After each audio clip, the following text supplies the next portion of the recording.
Hello and welcome back to this channel. Today we are discussing the 11th chapter of Carvalho, a novel written by K.P. Purnachandra Tejasvi. So in the last chapter we have discussed how Mandana has suddenly disappeared from the scene and both the narrator and Carvalho are looking for him. तो इस chapter के beginning में ही हमें देखने को मिलता है there is a chance encounter by chance narrator की मुलाकात होती है मंदन्ना से और ये मुलाकात प्लान्ड नहीं है ओके बाय चांस ओके उनकी मुलाकात होती है और उसके बाद मंदन्ना और नरेटर पूछते हैं कि मंदन्ना इतने दिन से तुम कहाँ थे I have been facing a lot of problems so narrator बताते हैं कि कितनी ज़्यादा प्रॉब्लम्स उन्हें फेस करनी पड़ी उन बीस के चक्कर में लेकिन मंदन्ना काफ़ी इग्नोरेंट बिहेवियर दिखाता है जैसे कि उसे कोई फ़र्क ही नहीं पड़ रहा है नरेटर किस बारे में बात कर रहे हैं और नरेटर पूछते हैं कि मैंने तुम्हें इतने सारे मैसेजेस भेजे थे रामैया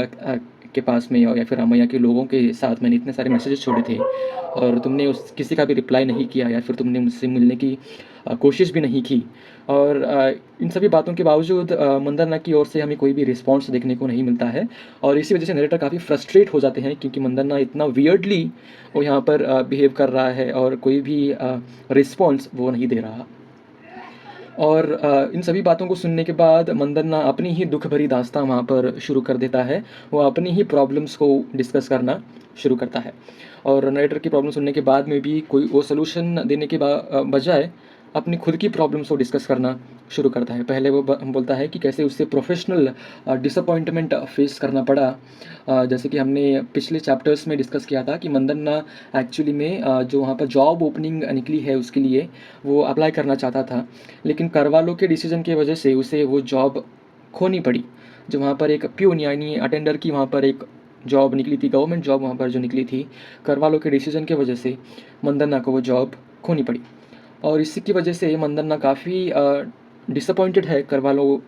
के इस रिस्पॉन्स को लेकर वो ऐसा मानता है कि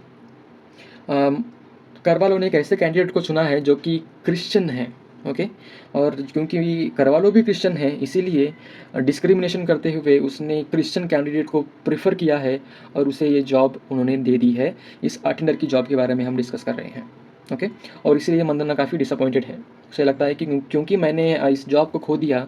मैंने इस जॉब ना होने के कारण मेरी मैरिज में काफ़ी दिक्कतें अभी आ रही हैं और मंदन्ना काफ़ी सैडली वो डिस्क्राइब करते हैं क्योंकि कि वो हमेशा से करवालो की ओर लॉयल काफ़ी रहा है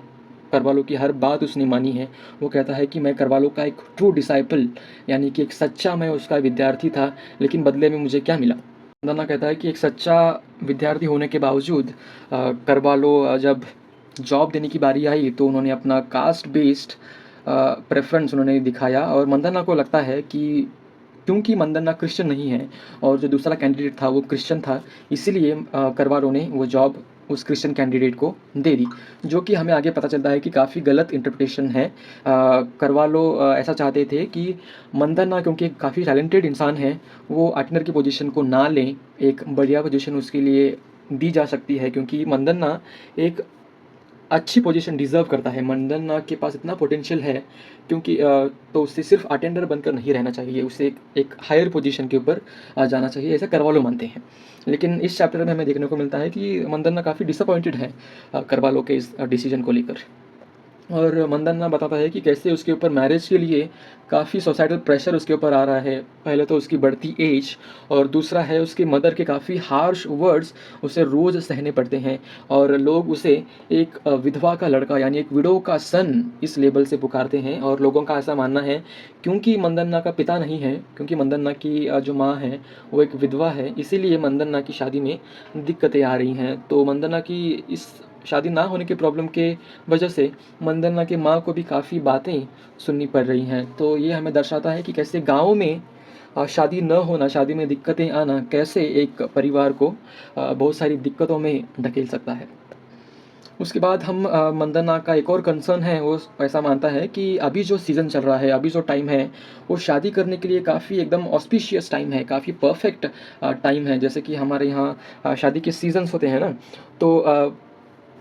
हिंदू कैलेंडर के बारे में अगर बात करें तो ये टाइम काफ़ी परफेक्ट है शादी करने के लिए और अगर मैं इस टाइम को खो दूंगा इस मुहूर्त को मैं अगर खो दूंगा तो आगे चलकर मुझे और भी ज़्यादा दिक्कतें फेस करनी पड़ सकती हैं और उसके बाद मंदन्ना एक काफ़ी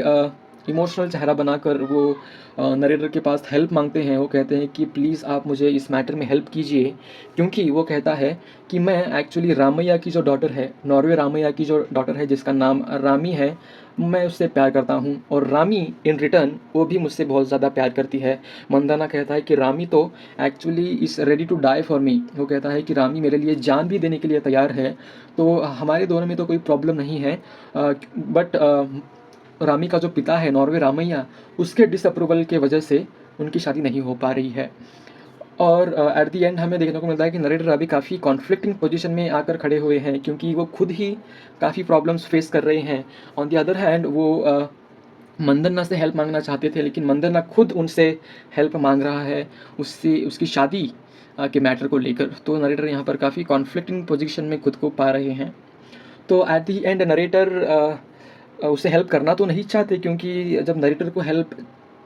की ज़रूरत थी, मंदन्ना वहाँ पर नहीं था। हमने देखा कि पिछले चैप्टर में नरेटर को काफ़ी दिक्कतें फेस करनी पड़ी क्योंकि मंदन्ना वहाँ पर नहीं था। लेकिन इस चैप्टर में मंदन्ना खुद उनसे हेल्प मांग रहा है, तो नरेटर हेल्प उसे करना तो नहीं चाहते हैं, लेकिन रिलक्टेंटली, न चाहते हुए भी वो उसे कहते हैं कि okay I will help you, okay मैं तुम्हारी मदद करूँगा। तो इसी के साथ ये चैप्टर एंड होता है। और जैसा कि आप देख पा रहे हैं, इस चैप्टर में एक हमें अलग टर्न यहाँ पर देखने को मिला है, और अगले चैप्टर्स में हमें देखने को मिलेगा कि मंदन्ना की शादी, ये इस नॉवेल का भी एक मेजर थीम बनकर उभरती है, और हम उसे डिस्कस करेंगे आने वाले चैप्टर्स में। Thank you so much for watching this entire video, and I will see you in the next one.